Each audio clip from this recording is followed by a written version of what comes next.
Welcome to Satsunami.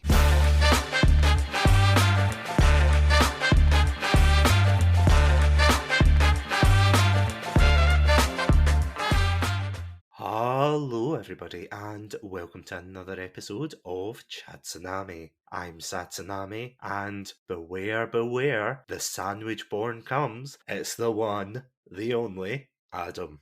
Adam, welcome back. Hello. Good to be back. And some people may call this podcast junk. Me, I call it treasure. That sounds like something, that people in the Cloud District would say. Have you ever heard that saying, Adam? I'm aware.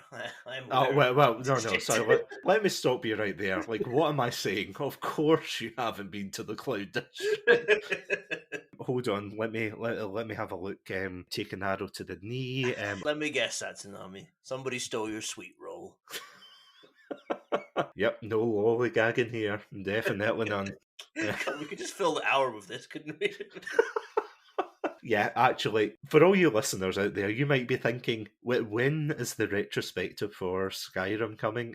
We bamboozled you. This is our early April Fool's episode, so haha, you have been fooled. Much like the Wabbajack and all that, but you know what I mean. We've let the Khajiit out the bag, haven't we? Pretty much. With the amount of dialogue in Skyrim, we could probably have a whole episode where we simulate a conversation just by using Skyrim lines. You're actually not wrong. I don't think the lovely listeners at home want to hear us peak the mics by trying to recreate the dragon shouts or anything. Tsunami!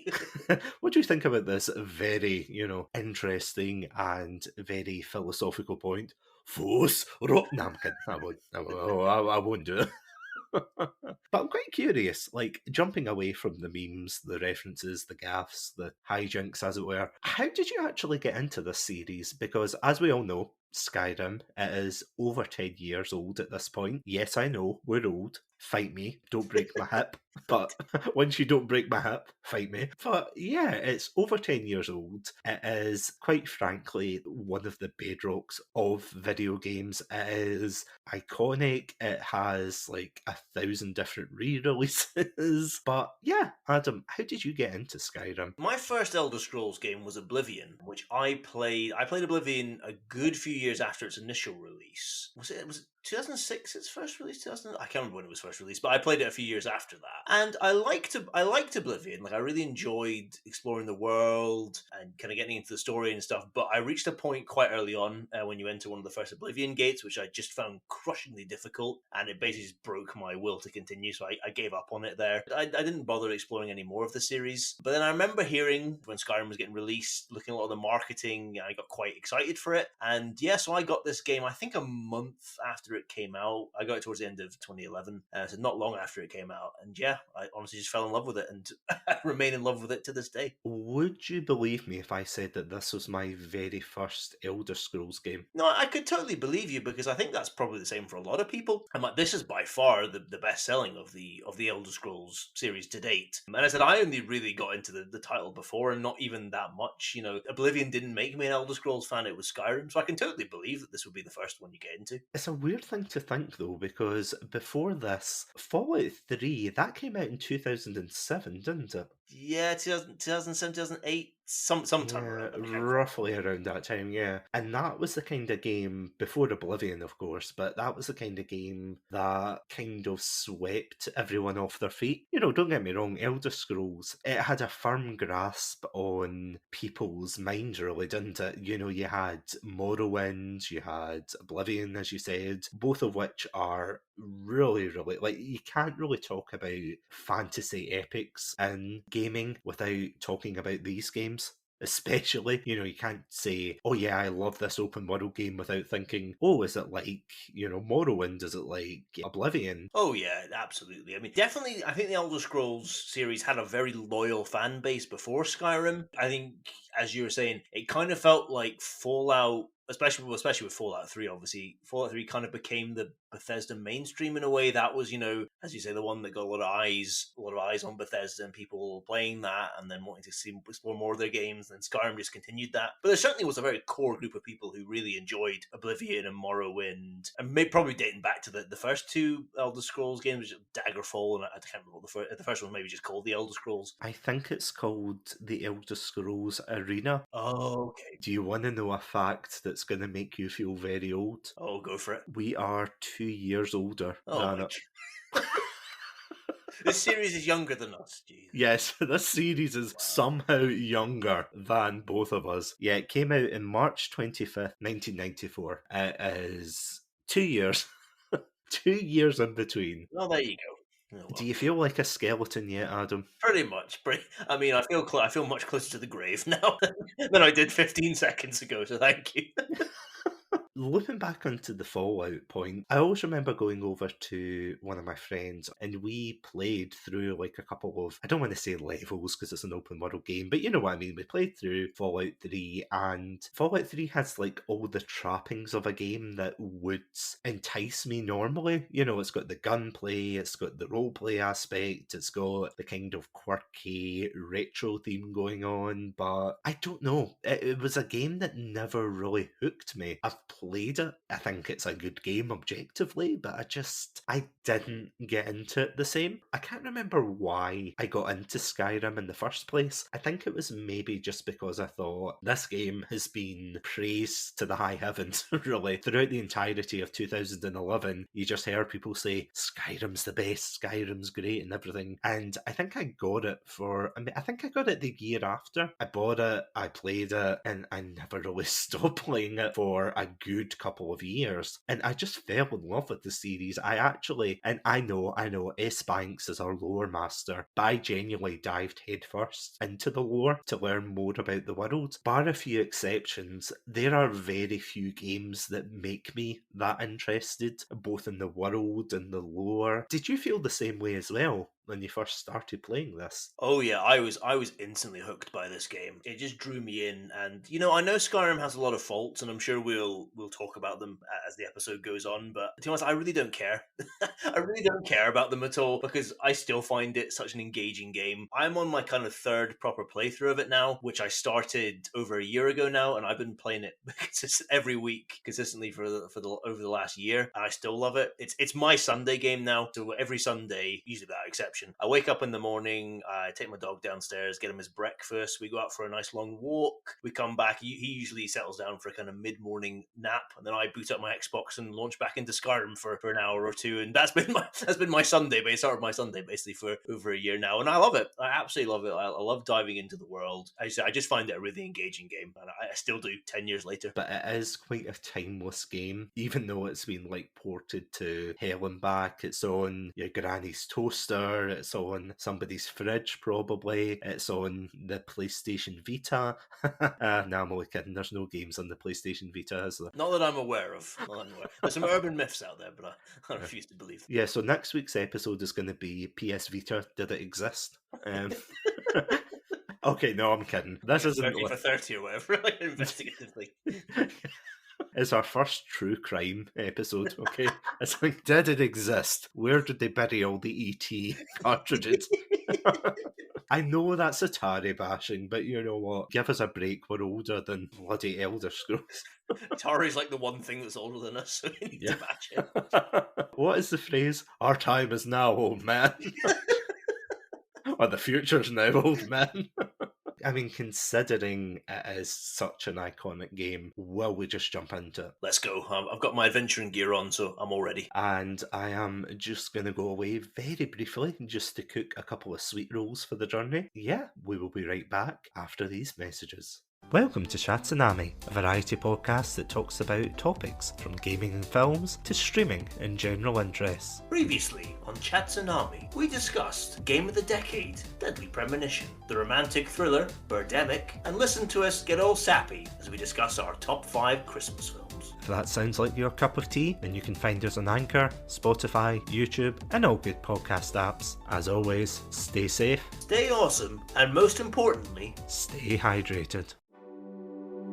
We are Beer and Chill Podcast. Podcast where we review TV shows, games, movies, and whatever else takes our fancy. So what are you waiting for? If you're a cool kid like us, you're gonna listen to the Beer and Chill Podcast. You can get it anywhere from Spotify all the way to your grandmother's radio. My name is Jan. And I'm Craigie C. And we are Beer and Chill.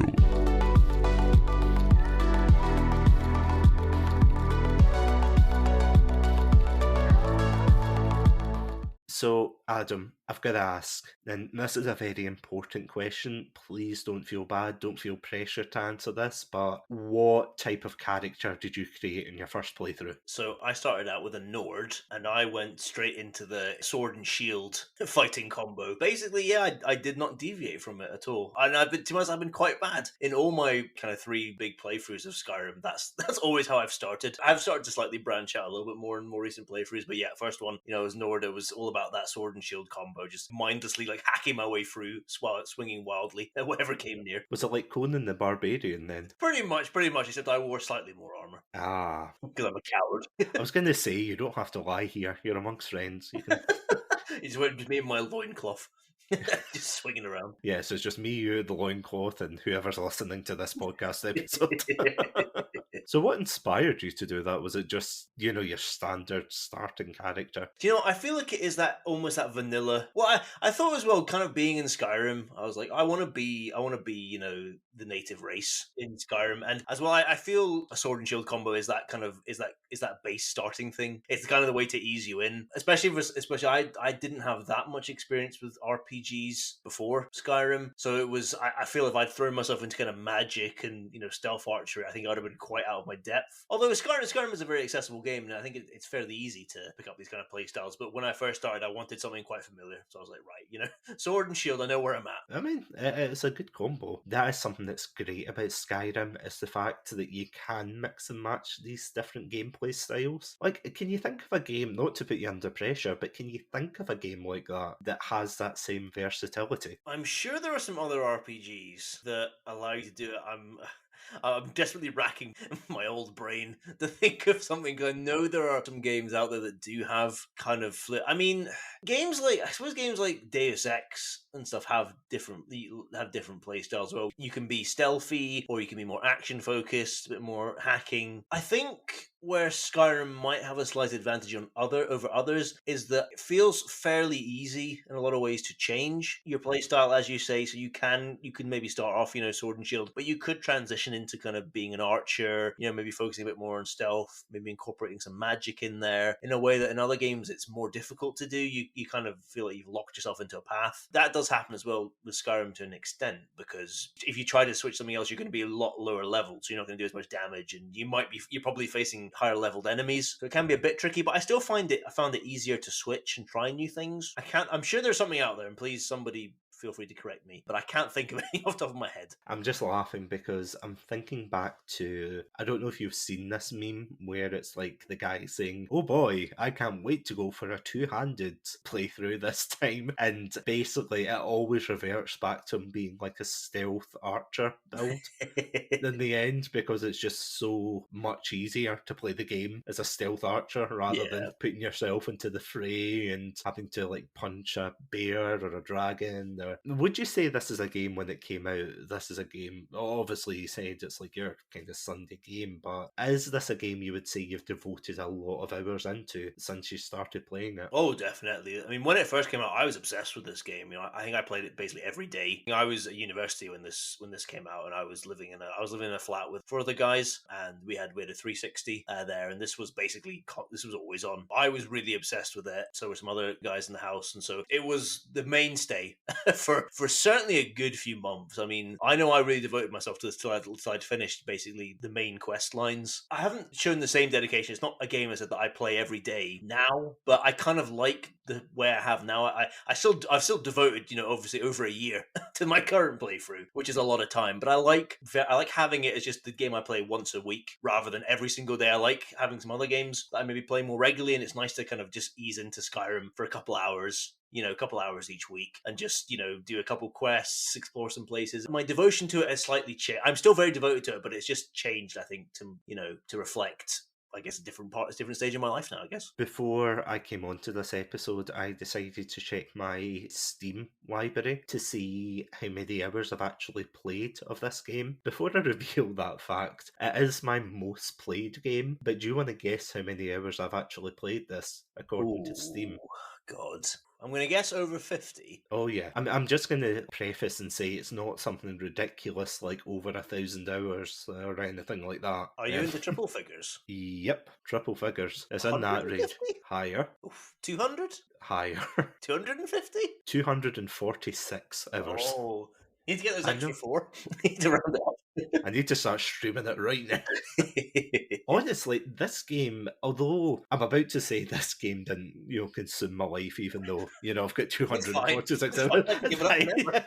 It's like, I can quit whenever I want. It's You're fine. obsessed. You're obsessed. Force it up. No, I'm kidding. There was a time when I was head over heels about this game. I mean, so much so that I even went out, like, during one of the comic conventions and bought a map of Tamriel, the world, or rather the continent that Skyrim is based in. And it is weird how it kind of went downhill from there. Because I don't know whether it was because I was interacting with other Skyrim fans. Like, I've got a friend who, the reason, like, I started talking to this person was because she played Skyrim, I played Skyrim, and then I kind of started to learn that there was such a, like, an invested community. Some more invested than others, but that's a topic for another day. But the main thing was, it was like you were getting to talk about the lore, you were getting to kind of carve out, your own, like, slice of story and history with Skyrim. You could very well be the Dragonborn. You could be this mythical figure who sucks out dragon souls and,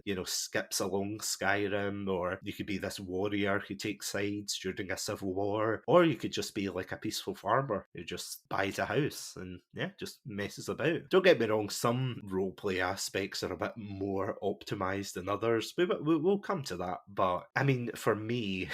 Do you want to guess what my first character was? Were you all about that magic? Not really, no. I did try, but the bow and arrow / crossbow / I've been known to have a warhammer every so often because I'm an absolute psycho and nobody expects, like, when I jump out of nowhere and go, yeah, slam them with a Dwemer hammer. But no.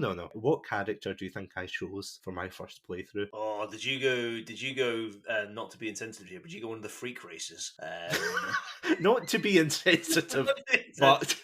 Those freak. Did you go... I'm now just trying to decide between Argonian and Khajiit. Okay. You feel more like an Argonian to me than a Khajiit. I'll go Argonian. Hiss, you are right. Yeah. Hey, there we go. Now, I chose them because this is the Satsunami justifies himself for an extra hour. This was going to be an hour-long episode. This is now going to be 2 hours because I'm... I'm only kidding. Yeah, because initially, I remember looking it up, before I played, and people were saying Argonians were the easiest race because apparently they're immune to poison, they can breathe underwater, those kind of things. And I thought, okay, well, that's going to be useful. And then, after, like, playing through as an Argonian, that way when you play through as a particular, like, character or race or things like that, and you just get so attached to, like, the lore and everything around them. Like, did you feel like that when you were playing through as your Nord? Oh yeah, totally. I mean, I found it very difficult to not be a Nord the next couple of times. I think I'm gonna force myself. I mean, I didn't force myself too far away because I still played, like, the other human races, like Imperial or Redguard. But I found it, I was like, I just want to be a Nord. I know exactly what you mean. I mean, I've tried the other races, and that way it's just, it feels weird. It feels wrong almost, because I did play a Nord called Jim McFreedom, who was like this Braveheart looking guy. He was a Nord who carried a claymore everywhere, and whenever he killed someone they would drop a thistle on their body. I love that level of roleplay. Oh, it was so much fun. See, like, if you get invested and that way just do really stupid things like that. It was amazing. It was so much fun. And I think I stopped because I accidentally triggered the Dark Brotherhood storyline. Just for anyone who doesn't know, to activate the Dark Brotherhood storyline, so this is like where you can either become an assassin or not. I remember I was playing as Jim McFreedom, so imagine like a buffer version of Mel Gibson, probably. Like this kind of buff Scott with the war paint, the blue war paint on his face, and he's walking around. And to do it, you have to kill the owner of this orphanage who's being like really horrible to these orphans. And after you fall asleep, you end up getting kidnapped by them, the Dark Brotherhood, and you either get the choice to join them or not. And I always remember that, like going to the orphanage and being like, Jim McFreedom doesn't approve of this action. Drawing and I say drawing, as if it's like a one-handed motion, taking out the longsword / claymore and just it was a dark day in Riften. That's all I'm saying. It was a very, very dark day, especially for Jim McFreedom. But kind of after that, I stopped playing his character. I should really play him again. But anyway, so I played the Argonians, and then I learned about their history. History. Only true Argonian. Only true Argonian fans will know. Half of the people listening to this will be Elder Scrolls fans and go, I get that. And the other half will be like, what the hell is he talking about? And I'm not going to explain it because this would be an hour longer than it should be. After that, so I remember I played as an Argonian I think I called him Tempest. I don't know why. I just thought, oh, Tempest, cool name. And then because of that kind of trickled down to the previous games. So as I said, Skyrim was my first Elder Scrolls game. I went back to Oblivion first. I didn't complete it. I wasn't a big fan of Oblivion compared to Skyrim because it's, that way you're kind of reverse engineering yourself. Yeah. Like if you play like a new FPS game and then you go back to like GoldenEye or something and it's just night and day, completely different. And don't get me wrong, it's still like really well done, but I played as an Argonian there I think I called him Walks with Shadows or something like that. And I role played him as like this demon hunter, and he was meant to be like Tempest's ancestor who kicked down doors of the Oblivion gates, and it's like, knock knock, who's here? The lizard. Nothing is more terrifying than seeing like a tiny lizard run with a giant warhammer. He'd like, get back here. And then I tried to play Morrowind. I really tried. I could not get into that game at all. The combat's a lot more different. Have you played Morrowind? No, I've not tried it, but I know it is quite radically different to, what Skyrim is. And unfortunately, I think it's maybe one of these games that is of its time, unfortunately. It's very much like RNG combat where it's like you hit someone and the system rolls whether or not you hit him or not. And I was trying to punch a rat for ages and I could not kill him. And I was just like, yeah, no, this isn't the game for me. So I was like, yeah, turn it off. Yeah, looping back onto Skyrim though, what would you say was one of your most like memorable moments in the game? Because don't get me wrong, we could fill up a whole episode of that, but what was one of your favourite moments? Oh, it's so true. I was just laughing there because like we just literally could. I'm sure we could just fill a whole episode about like memorable and favorite moments. I think for me, there's two that stand out, and it's nothing to do with any story, any quest, or anything. It's from my first playthrough, very early on in my first playthrough of the game, and I just remember them being moments that I was just like, wow. I just marveled at this game and I thought, I love this game. Not long after, so as you start Skyrim, you're basically you're slated to be executed, but then the dragons show up and you're able to escape, and then you kind of get a chance to then explore the world if you want. You have some markers, if you want to follow a main kind of path. So I was following the main sort of path, and I went to this little village, did a few things there, then I was told to go to the nearest city called Whiterun to speak to the Jarl. So I set off on my way, exploring through, really enjoying my time, and then I came to kind of the edge of a cliff. Down below there was like kind of wide sweeping plains and everything, and then I saw the city of Whiterun just kind of sitting on this kind of hill in the middle of these plains. It looked very much like Edoras from Lord of the Rings Two Towers, which is the capital of Rohan, and it just looked so much like that, and I just thought, wow, it was just absolutely marvelous. I was like, oh god, that is gorgeous. And I still think it looks, I mean, I know the visuals are dated now, but I still think it's the world looks great when it does these kind of epic panoramas, and I was just like, wow, I just was absolutely blown away, and I was just so amazed. And then later on in my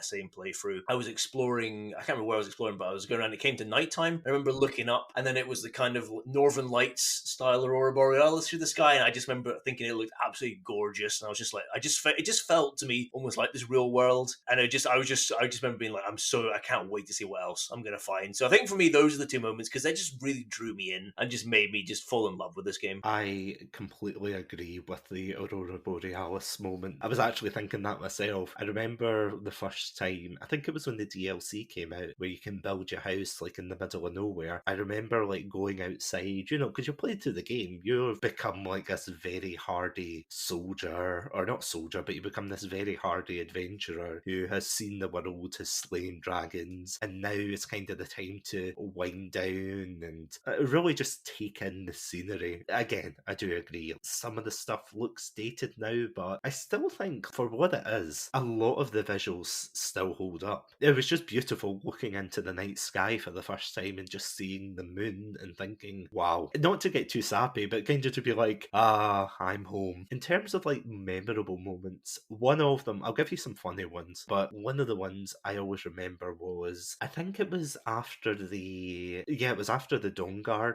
expansion, which introduced like, I think, was it vampires? Yeah, it was the vampires, vampire hunters, and Dawnguard. It's an amazing expansion, by the way. But I remember one time I was just riding through Skyrim, minding my own business, and then 2 seconds later, all I hear is this like feigned help, help. And I thought, great, it's bandits. So I drew my sword and I was like, okay, what's going to go on here? So, of course, lo and behold, I look down and it's just like these 2 vampires about to mug me. So I'm like, oh, okay, it's Dovahking time. I crack my knuckles, ready to let loose. And then all of a sudden, a group of spiders start attacking them. And I'm like, okay, this is weird. So the spiders start attacking, they're fighting. It's like a free-for-all. Then a bear comes out of nowhere. Starts attacking them, and I'm like, okay, this cannot get any weirder. What's that shadow up above me? And 2 seconds later, a dragon just thumps down, and I was like, okay, I'm gonna go now. So these guys who thought they were getting like an easy score, I was just like, no, I'm out of here. The other moment, and this is a bit more sentimental, but the other moment I absolutely love is, see the side quest where you're walking through the woods and you meet an abandoned dog. Oh, yeah. You meet an abandoned dog and you find like a cabin nearby that says, it's something like, it says, oh, the owner is passed away and everything, please look after this dog. You end up just getting this pet to follow you around, and I love that dog, I'm not gonna lie. I was just so touched. But one of my favourite moments with him was, I always remember going into Markarth for the first time, and do you remember what happens when you step through? So when you step through, there's this event that triggers where a guy tries to stab a woman in the market. Now, depending on your actions, you can either help her or let it play out. I had no idea what was happening, because it's like an old Dwemer city, technically dwarves, but we won't go into that. But I came in and I was like, wow, this is a beautiful city. And then all of a sudden I looked around and my dog was attacking this guy, and I was like, oh shit, I am in so much trouble. What are they going to do? And then the guard says, wow, thank you for saving that woman. And I'm like, no problem. I was like, hey, thumbs up. I have no idea what I did there, but I'm going to take it. I'm going to take that win. While my dog's laughing in the background. Like, is it Muttley? Dick Dastardly's dog? Like the No, those were definitely some of my highlights. There's just so many moments you can look back into. There's so many moments you can look back and think, wow, this game really stuck with me. I don't know how much I think it deserves like 50 re-releases though. What are your kind of thoughts on that? I mean, financially, I get it. I mean, it still sells, and I don't know. I mean, I've bought 2 copies of it. I bought it when it first came out for my Xbox 360, and then I recently picked up I say recently, over a year ago now, but I picked up the Legacy Edition. I can't remember what it's called, but the one that was on came onto like Xbox One, and I guess PlayStation 4 and things like that. They had the core game and then also put in the big three expansion packs. I think it's called the Legacy Edition. I might be wrong. I don't know. I mean, it's a bit of a joke now. It's a bit of a running gag that Skyrim does appear in everything, and I'm sure it's going to appear on other things. But then again, other games, Grand Theft Auto 5 appears on everything now, mostly. So, I don't know. I mean, I like the option of it being there. I like the option that I can get it if I want, and I get why they do it, So I've not got a particular problem with it.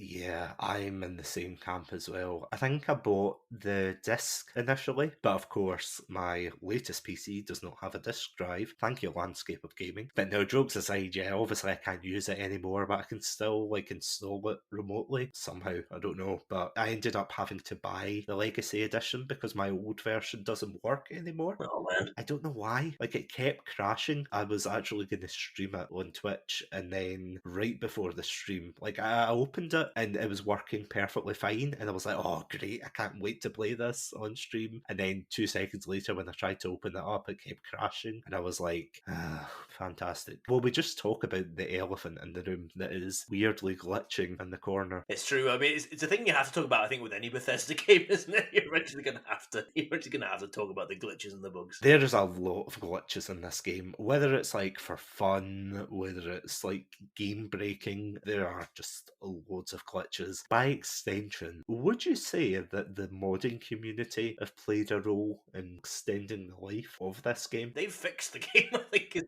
Yeah. They've done a better job than Bethesda in many respects, and actually actually fixing the game, and actually making it a better experience in many ways. So without a doubt, and I think the modding community kind of speaks to the legacy and the impact of Skyrim, that it's still regularly, I think there's still a lot of mods coming out for it, and there's some fantastic ones as well. I mean, I've not really dabbled into because I had it on console, so I never really, and of course you can do it now. I am able to put mods on, so maybe I'm going to have to play around with some of those. But I know there's some that are very highly regarded, things like the Forgotten City and other ones, which subsequently that group who made the Forgotten City went on to make their own game, which is also fantastic, by the way. I'd highly recommend. But yeah, so I think it just again speaks to the impact of Skyrim, that so many people were invested to devote their time to make these free mods and everything, and that it still goes on today. It just speaks really to the legacy of it. As I kind of alluded to there, being a Steam player of this game, I played this on PC. I don't think I have played it on the console. When I first started dabbling into the modding scene, I think the very first mod I had was how to stop the tail flipping through armor and things like that. And it was literally just a tail remover mod. Works perfectly, by the way. Works absolutely fantastic. Then I started going into crazier things Warhammer 40k. I'm aware. I may have dabbled. Oh yeah. The chainsaw sword that they've got? Oh yeah. This is kind of a running joke as well, but it's whenever you want something in Skyrim to be lore friendly, but you don't know how to make it lore friendly, just make it a Dwemer artifact. So it's the Dwemers had guns, or the Dwemers had a automatic crossbow, which I never got that mod to work. I tried my best, so I was kicking down the doors like a bounty hunter, reach for the skies and shoot. One of my favourite mods, and I think it was on Nexus, so the website that hosts a lot of them. There was this particular mod that they had called the TARDIS mod. So all the Doctor Who fans will be cheering in the background, but it was basically a mod to introduce the TARDIS from Doctor Who. Basically, it appeared in Whiterun. You'd be walking by the cows and then all of a sudden it would just appear, and then you would go inside. And one of my favourite things was it had a button inside where you could press it and it would teleport you to a random location in Skyrim. I honestly think that was one of the coolest things ever. That's why I kept going back. I pretended I was just a traveller, where I was I'd press the button. I could honestly go anywhere. I remember pressing the button once, going outside and thinking, there's nothing here. And then I turned around and there was a legendary dragon right behind me, or ancient dragon or something. Some a really powerful dragon, and I'm shit, get me out, get me out, get me out. I never pressed a button so fast in my life. But speaking of travelling, we're going to talk about the factions in this game. Is there any particular faction you liked? I really like the Dark Brotherhood. I think that is maybe one of the best quest lines of the main one. I think you've got it's a nice kind of diverse group. But it's also quite a small group as well, so you kind of get to know all the members. I like the kind of secrecy. I like the way you kind of get introduced to them first. It's really cool. As you say, being because you kind of stumble onto, you basically take an assassination contract from the Dark Brotherhood kind of by accident. And then, as you say, you get kidnapped and stuff. And I really like the introduction there and kind of finding their secret lair and everything. And plus, I think it's a really, you kind of build up to this big assassination of the Emperor, and I think it's really fun to do. I like the Thieves Guild as well. I kind of like their storyline. I like some of the members in it.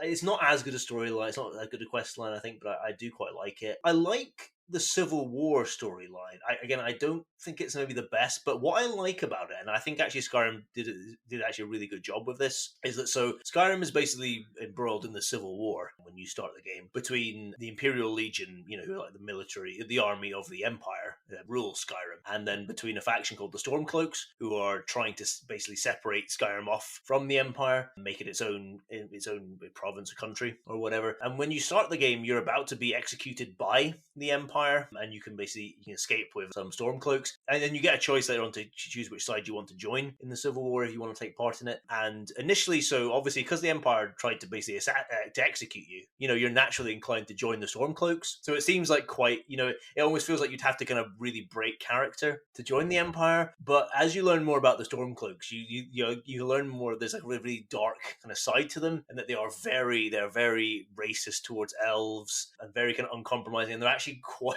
especially their leader as well. That I don't know, they're not like evil people. Well, that's maybe to an extent, but they're quite like a morally complex faction. So you're kind of like, oh, I'm not sure I want to align myself with them. While the Empire are much more inclusive, you know, for their faults, are a much more inclusive faction. So I think Skyrim did a really good job with those two, and making it an actual choice and not making it just kind of a one-dimensional thing, which I've had some problems with in previous Bethesda games. I feel like in Fallout 3 is quite bad for that. I feel there's like one faction, the Brotherhood of Steel, who is just the good guys. There's not really any kind of depth to them or anything, but I like this Skyrim kind of added depth to these two main factions. So they'd probably be the ones. I think definitely Dark Brotherhood, though, is probably my favourite. Okay, here's the awkward talk of the night. I did not like the Dark Oh, Brotherhood. no. Oh, well. No, let me reiterate, like, it's annoying because there's not really any good faction, if that makes sense. Like, there's the Companions, but I'm going to be honest, I didn't buy into it. I did not like the Companions whatsoever. Did you ever do the Companion quest line? I like the twist. I like elements of it, but it feels like one of the more kind of underbaked. I think it feels like maybe the most underbaked of the main factions. See, this is the problem, and don't get me wrong, obviously with a game this big, they can't do everything, but it's like, if you decide to side with the Dark Brotherhood, or the Thieves Guild by extension, you get this really cool storyline and about betrayal and learning the meaning of family, insert your own Fast and Furious reference in here. But if you decide to like turn them all in, there's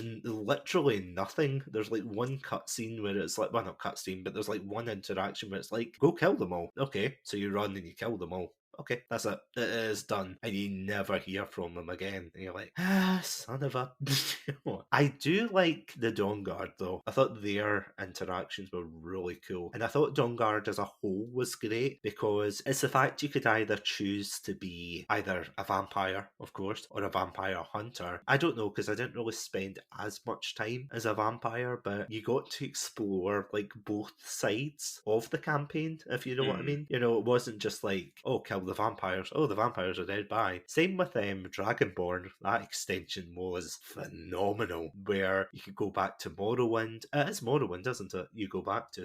It's an island. You can see like Morrowind and like the Red Mountain in the distance. I think it's technically it's one of these. I think it's one of these things that's like kind of sits in between Skyrim and Morrowind. I mean, that whole, bar a couple of things, but that whole quest line was absolutely fantastic. Loved that. But there wasn't a lot of balance between like a lot of the core campaigns, like for the, as I said, for the Dark Brotherhood, Thieves Guild. If you decide to stop them, you know, that's it. There's no real kind of payoff or anything. The blades as well. The blades annoyed me. Like, how did you feel about them? Again, it felt just a bit underbaked.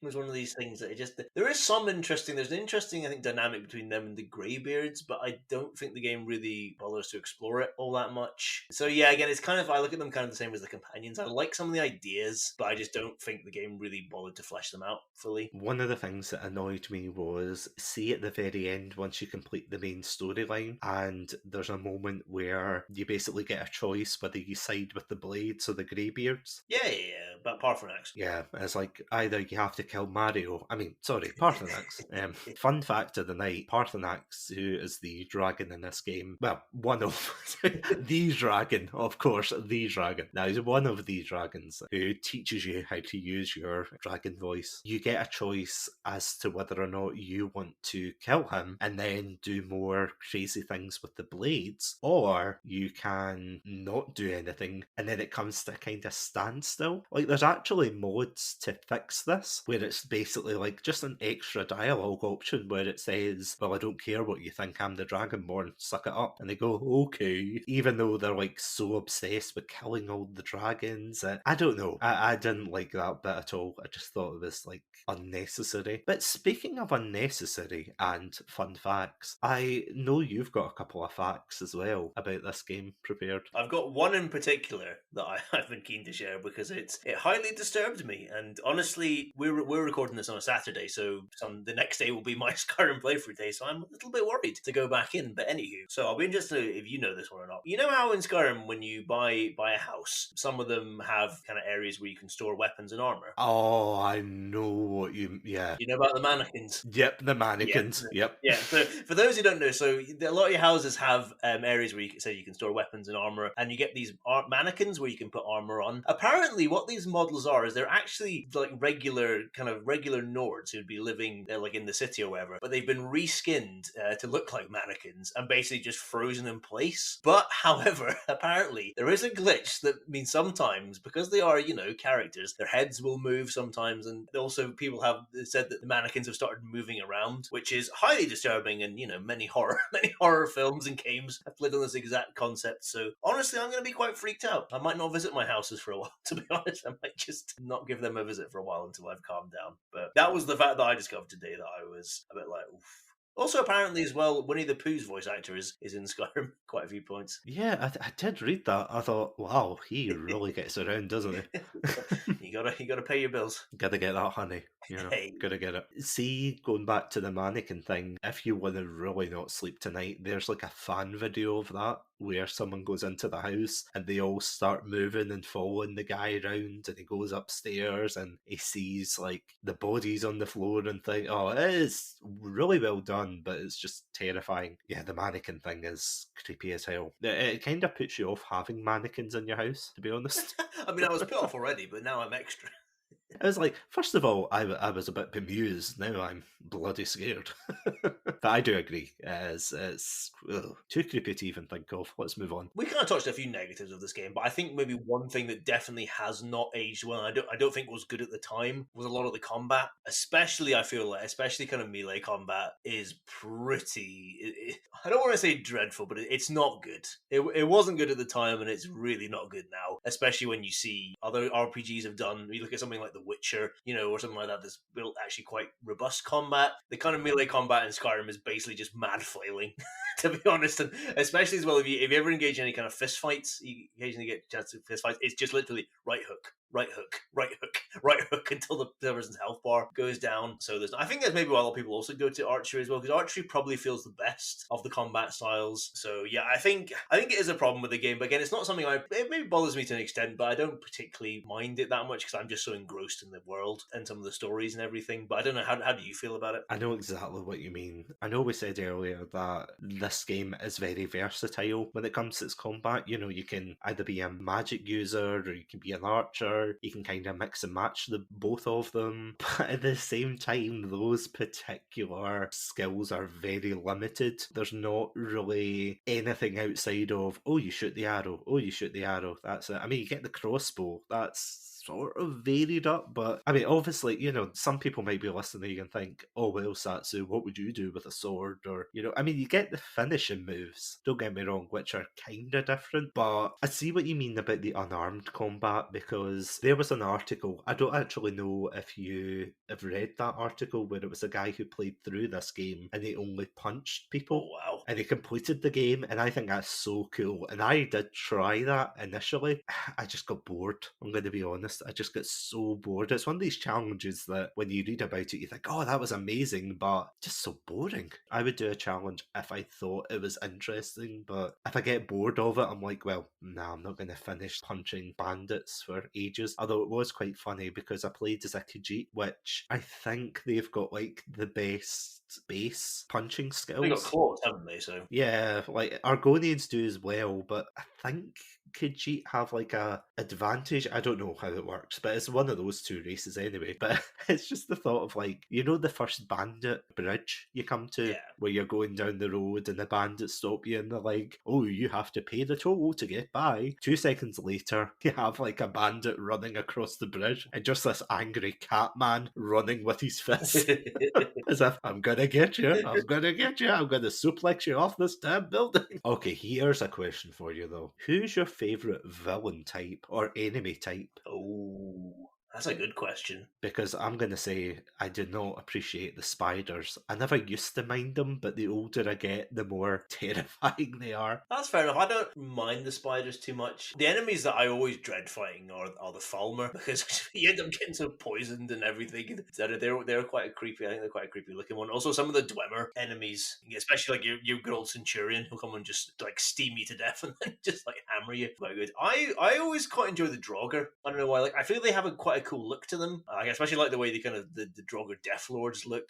They look like something off like a heavy metal album cover. Yeah. I quite like it. They just get a little bit repetitive because you fight them a lot, but I still quite like the way they look and everything. So yeah, I loved fighting dragons the first time around. I think that first playthrough, like when dragons just Yeah. randomly show up and stuff, it's so epic. I feel now if a dragon shows up, I'm like, oh my god, it's just an annoyance now. It's an inconvenience to stop me from getting to what I want to do. Yeah, so I'll go with the Draugr. I would agree with the dragon point. Like the first time I played through it, I was like, oh, this is amazing, this is epic. You've got the music that swells in the background as you have the one guy in the background going, Dragonborn, Dova King, you know, and it goes on. Oh, it's so cool. But I think it peaked for me when I was beating up a dragon, and then I thought, I wonder if I could take this toy sword and kill this dragon. Cut to a few minutes later, and I indeed got like the finishing move where I like drove it into the dragon's head, and then I went home and gave it to my son and said, "Here you go, son. This is your future weapon."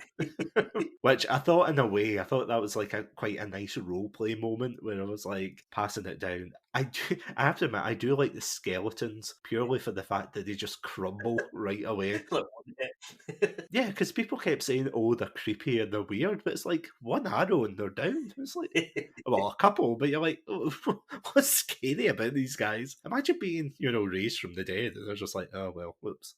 back to the dead now again. Yeah, back to the dead. I don't like the witches though, or any like anyone with Hagrid. like kind of like any projectile magic. I hate it because they always get me, and I'm always having to chug potions and eat cheese wheels, and I'm like, you son of a bitch! I just want to explore. Would you say that you're more of a role player, or would you say you're more focused on the gameplay? Ooh, it's a good question. I think my first playthrough, I think I was more role playing. I think now the way I play it, I feel like I almost play like a Dragonborn with ADHD, and that I kind of just go off and do different things. I'm like, I know Alduin's about to destroy the world, and I know I need to assassinate the Emperor, and the vampires want to destroy the sun and everything. But I'm like, I need to deliver this letter.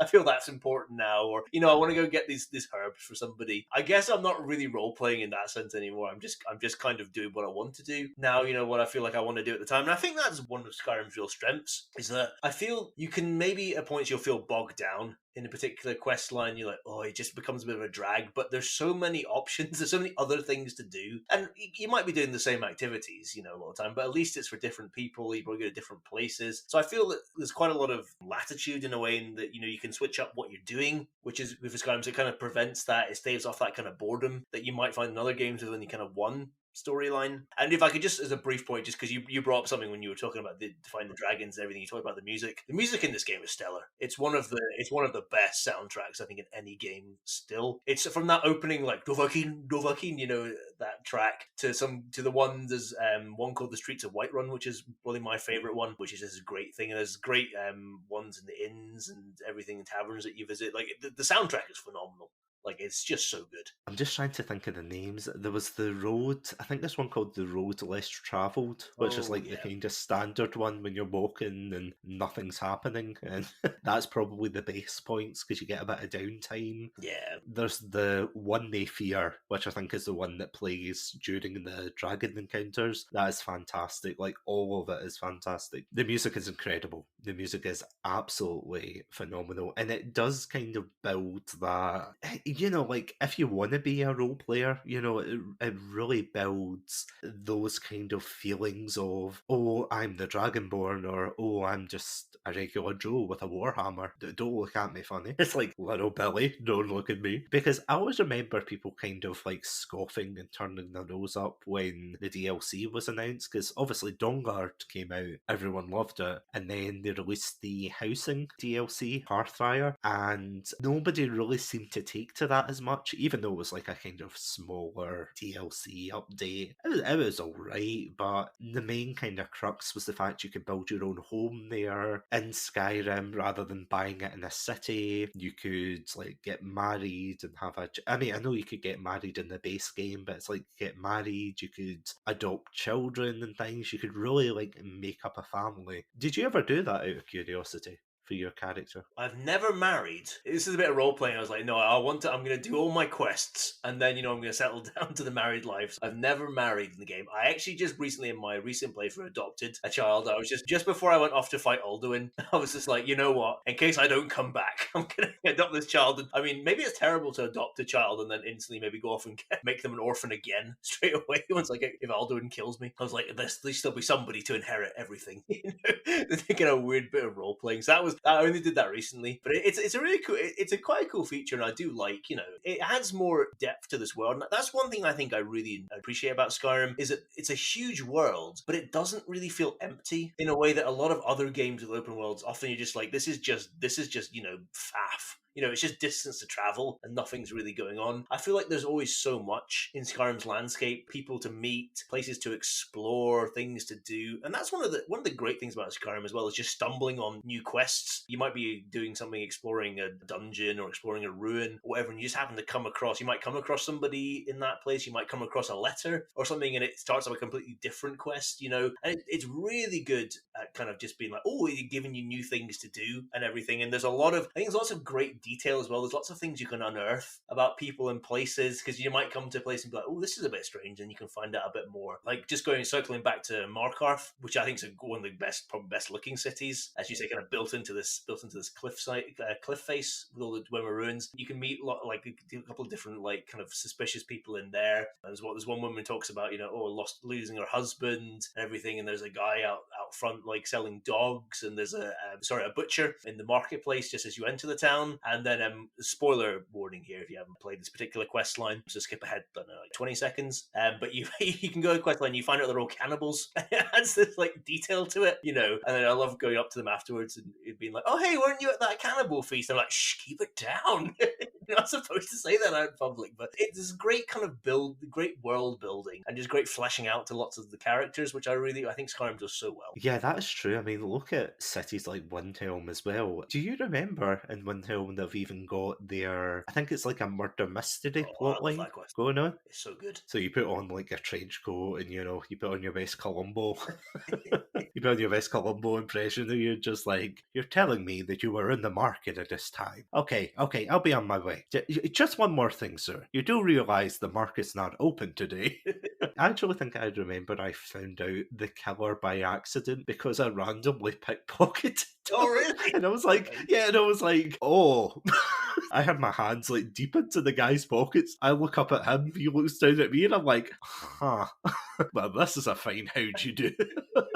Is that incriminating evidence in your pocket, or are you just happy to see me? It was incriminating evidence. I ran so fast, but it was such a good storyline. And I think that's like one of the great things. It's as you said, each city has like a distinctive personality. You've got Whiterun, which is, as you said, it looks like the city from Rohan in Lord of the Rings. You've got Markarth, which is the Dwemer city, you know, so it's very ancient and, you know, it's got all the old architecture and all the old things like that. You've got Windhelm, which of course is a lot more Nordic, traditional. Riften, you've got other ones. I really don't like Riften, I'm sorry. I know that's where 90% of the game happens, but... Okay, no, not 90%, but you know, you've got the Thieves Guild, you've got Greta the Terrible, or whatever her name is. Why she put that on her resume, I don't know, before becoming the head of an orphanage. The one thing I don't like, kind of going back to the marriage point, is there is a woman in the town called, I think it's Miol, the Lioness. Yeah. Although I really liked her, like I married her in one of my playthroughs because I thought, you know, her like beliefs align with mine. I'm a upstanding citizen. I don't like the Thieves Guild. She wants to get rid of the Thieves Guild. It's a shame there was no quest to expand on that or anything. Yeah. Which I thought, that's rubbish. But if you marry her, then the guy that she saved that keeps following her around actually comes to live with you. Oh, really? I don't know if that's a glitch. Well, it's Bethesda, of course it's a glitch. Yeah, so Three's a Crowd. It's like a weird sitcom where it's like the Dragonborn, your wife, Mjol, the third guy who's just like, oh, you're out of ginger snaps, and it's like, you leave my biscuits alone. You don't deserve the biscuits. You're not the Dragonborn. I have to admit, some things in the game do break your immersion. Like, I think it was something you were touching on earlier, but it's like, especially for the marriage options. So this is quite interesting. See if you marry someone who is a shopkeeper in the game, then they set up a shop in your home, and then they'll give you like presents and things, and they'll give you like money that you earn. You earned, they earned on your behalf. But other than that, they kind of just linger around. It's like, they just don't do anything. You try to interact and it's just kind of the same, oh, would you like to buy something? As if it's like a normal shop interaction. So you're like, eh. But then you can, of course, marry people who, you know, they can go on adventures with them and things like that. They can also be kidnapped. Did you know that? I did not know that. Oh, well. They can be kidnapped by bandits. That happened. I can't remember who it was, but this is terrible. I can't remember which wife it was. Which playthrough. It was different characters. I'm going to preface that. It was different characters. So I remember the first time that happened and I got my trusty dog and I was like, okay, we're going to kick some ass. So we broke down the doors of the bandit keep. I say gunned down, you know, we got a crossbow and, you know, shot them all down and we saved our, you know, wife and everything. It was great. And then it just kind of went back to normal, that normal cycle of, are you okay, honey? Oh, yes. Would you like to buy, I don't know, sweet rolls? And I'm like, this just feels like a shopkeeper in your house. And that, I mean, I'm not saying like there should have been a fleshed out thing, considering it's, you know, a bit of Dragonborn that kills dragons. That's obviously the main focus. But it kind of felt as if some features in the game fell short. Between that and some of the quest lines fell short. There's a bard college, but no quest line for the bards. I thought, what a missed opportunity, even for DLC. And it's a shame because there's only 3 DLCs as far as I know. Yeah, there's only 3 major ones, wasn't there? I don't know if there's any smaller. I think there's like smaller patches and things, and of course the fishing DLC that we've got now in 2022. But other than that, there's just absolutely nowhere. Before we finish up,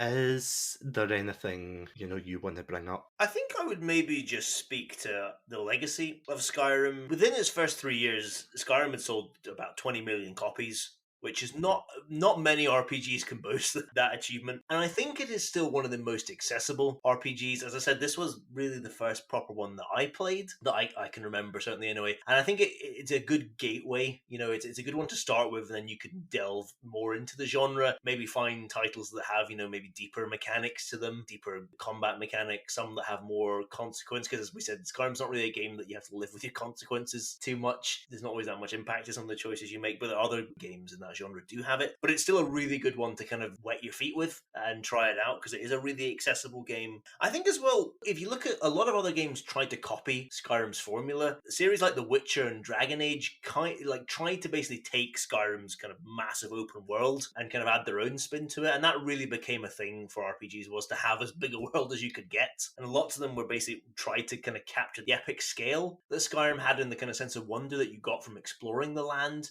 Some definitely did, others didn't, but the fact that lots of games were trying to capture that feel, I think really speaks to Skyrim's impact and its legacy, and it's still a game I love. It's one of my favorite games of all time. Still, like, I absolutely adore it. I said I still get as swept up in it now as I did when I first played it, 10 years ago. There's faults to it, and we've outlined some. There's others as well that we've not touched on, but it's not a perfect game by any stretch. But I think it does so well. It's one of the best games that I ever played at just making a world that you just want to spend your time in, and you want to meet people and do quests and everything. And it's the real triumph of the game to just create this world that I feel feels so alive and just feels such a great place to explore, and you want to experience it all. So I love this game. I always have and I always will, and I just think it's just excellent. Yeah, there's not really much I can add on to that. I think at this point, if you haven't tried it out already, yeah, it's usually cheap on Steam, it's usually cheap on Xbox, PlayStation,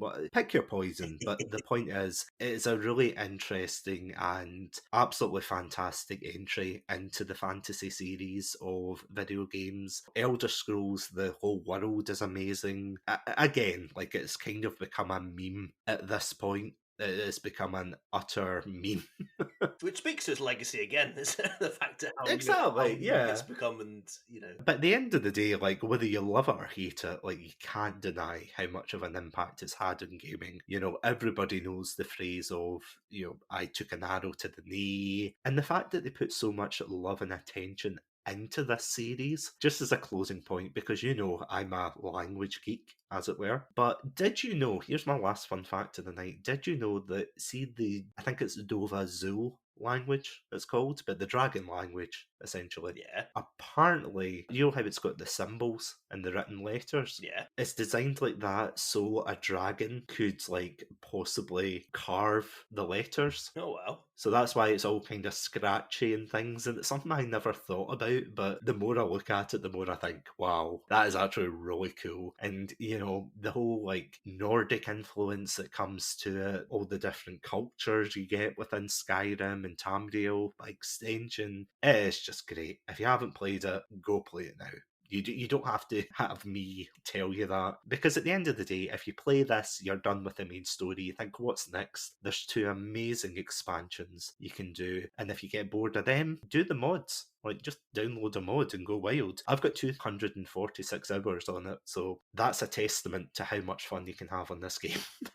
On that note, before we wrap up, Adam, do you want to tell these lovely listeners what we've got planned next week? Well, me and Satsunami, we've been having a long chat, and we were talking about ways that we think we can take the podcast to the next level. And so we were brainstorming, writing some ideas down, and we realized that the one thing we needed to do was we needed to go fast. So we decided we're going to dedicate a whole month to Sonic. And what a month it's going to be. Next week, we are going to be diving into the weird, the wonderful, and the indeed speedy world of Sonic. We're going to be talking about his rise to fame in the 90s. We're going to talk about his middling 3D career, and we're going to talk about him in the modern age. We are also going to be doing another trivia episode where I put Adam's, your knowledge to the test. Knowledge is very generous to say.